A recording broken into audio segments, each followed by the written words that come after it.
Bakhala bayazithulisa osomabhizinisi baseMnambithi njengoba sekuyisonto lesithathu leli kume yonke into kuleliyadolobha. Abantu bazitapele emalolini amahlanu amakhulu baqede bawathungela ngomlilo njengoba bephikisana nesinyathelo sikaHulumeni wesifundazwe sokugcina iMeya yomasipala uAlfred Duma Madlala esikhundleni sakhe. Umbhikisho wokuvalwa kwedolobha uMnambithi wenza amabhizinisi amakhulu aphefumule ngenxeba njengoba belahlekelwa izigidi ezingama-30 zamarandi ngosuku.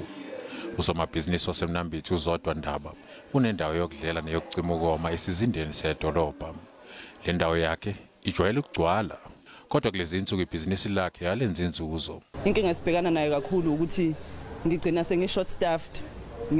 Sengikwazi ke ngicela odadewethu ukuthi bangilekelele uma ngikwazile ukuthi ke ngifike linyelele edolobheni ngizovula. Izikole zisavaliwe kanti nokuphakelwa kwamanzi kuphazamisekile.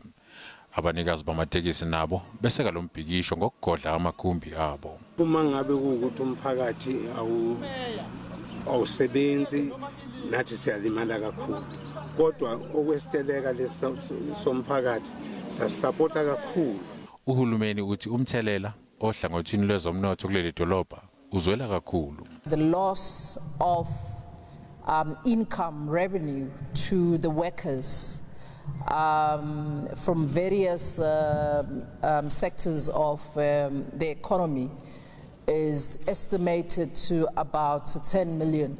Uhlaka losomabhizinisi bendawo iLady Smith Chamber of Commerce luxwayise ngokuthi uma lo mbhikisho ungasheshi ukuphela lokhu kuzodala ukuthi abantu bendawo balahlekelwe imisebenzi bese kuthi izinkampani zibe manqiki uzotshala imali lapha.